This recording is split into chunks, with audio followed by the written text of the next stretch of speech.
a lot of times people see the hip hop industry, and a lot of kids, they see the glamour, the jewelry, the cars, and stuff like that. Hmm.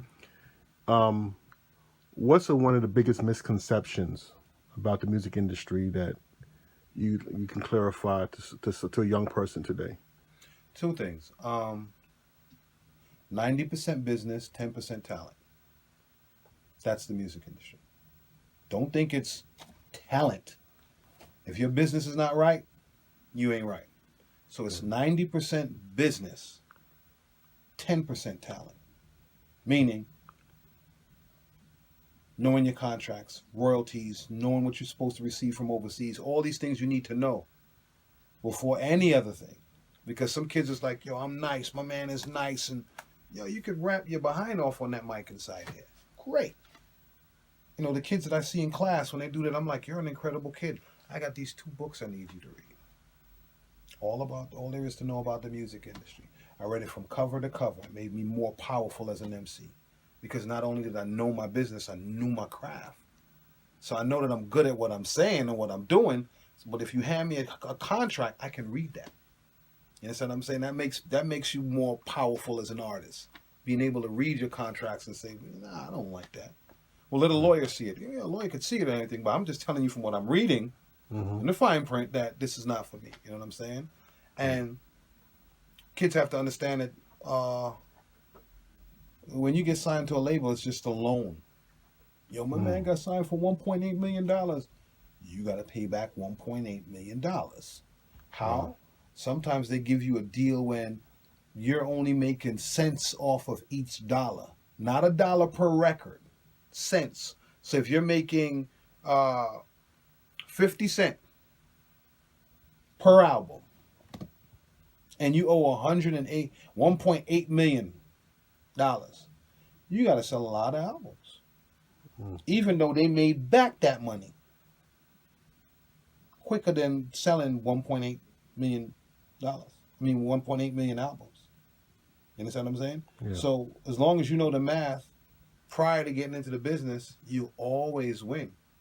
That's why a lot of people are doing the independent route first, because they're seeing more of the money. You are the bank per se.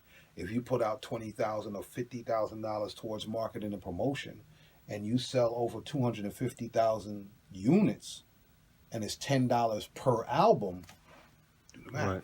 You're making good money. So that's the misconception about getting the upfront money and making money on the other side, or being your own businessman. Wow. I think it makes more sense to know about the business and start your own business. I mean, it took me a while, but Black Ink has been up and running for over 10 years or more. Okay. And, you know, I've seen the successes of what I've been doing because of me putting the energy into my own brand and making sure that my brand is strong. So anytime I do business with somebody else, it's a 50-50 situation where we're collaborating on something. It's not something where somebody's telling me, well, you know, I want to do this for you, or you're going to pay me XYZ dollars. No, we're going to do this and we're going to make XYZ dollars. Okay. Okay. Cool. So, what's one of the toughest lessons you've learned, in your experience in music?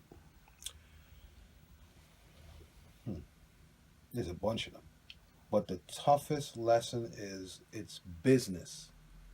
It's music business. It's not music, right? Music business, your business has to be straight. And when you go and you sit down in certain rooms and in meetings with people, they're not your friend. They're there to do business. So you may come in, you have to always approach everything understanding that you're there for business only, right? And if anything happens outside of that meeting and someone wants to cultivate a relationship or friendship, fine. But it depends on what type of friendship. You understand what I'm saying? Because you might be like, yo, me and my man so-and-so, he signed the so-and-so label over there. You know, we good friends because you guys have something in common. But you got to remember that that's also a person that you're trying, that is your competition. You have to always understand your position. You're a businessman. You're in the music business for business. So it's not about, I got 10,000 dudes that I need to hang out with Thursday, Friday, and Saturday. No. Chip Fu, Thursday, Friday, and Saturday was in the studio. Chip Fu made sure that every record that came out was a powerful record because it was about the business. If that was the case, I wouldn't be sitting here now having a meeting, and being interviewed if I didn't do my job prior to this. So, because I understood it was about business first. Yeah. And that's what people need to understand. Okay. Now, I know you're an avid reader. Mm-hmm. Well, what are 3 books you would recommend a young person check out? The Alchemist. Wow, that's a good one. Yeah, The Alchemist. By Paulo Coelho. Yes, The Alchemist. Behold, the Pale White Horse. Okay. And this is gonna sound real funny. Of Mice and Men. And why you recommend that one? Of Mice and Men, it's a childlike book, but I think that when people read it, you learn and understand what friendship is about and how you have to treat people. And that just because people are different because of upbringing and because of what people may perceive to be ailments, doesn't mean you have to treat them different. Okay. Totally. Those books right there, for me, changed my life and changed my perspective on how I view people. You know what I'm saying? And those are 3 powerful books for me. Wow. And The Outsiders too. The Outsiders was a powerful book. Pony Boy and all that other stuff.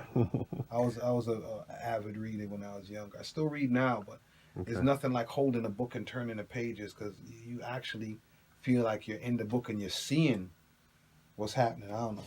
Yeah. Some of these kids, they may not get that, but when I go to the schools and I talk to them about certain books, and they might be like, well, no, I don't want to read that book or whatever. And I hand them out some books. After a while, when they come back, they be like, yo, what's the next book? Wow. Yeah. Wow. Mm-hmm. All right. So I know you have some stuff you have that's coming out. You got some projects that you're working on. Mm-hmm. Can you kind of speak about, what you got coming up? So many things coming up. Fushniken's tour in, the end of February. We're leaving out for an overseas tour. War Paint series finally coming out. It's a 7-part series, War Paint. One single that we stole from the War Paint catalog was Are You Ready, which is on the 16 Bars for Hip Hop album. That's out now, which is actually raising funds for the Universal Hip Hop Museum. I'm on the advisory board. I am the president. All right, y'all. I spit the hottest fuel. Yeah. I spit the hottest fuel, demolish foes regardless who down the fumes, and they choose and they the molecules. Pardon me, excuse, and if I say excuse me again and you hear me up y'all, then you gotta move.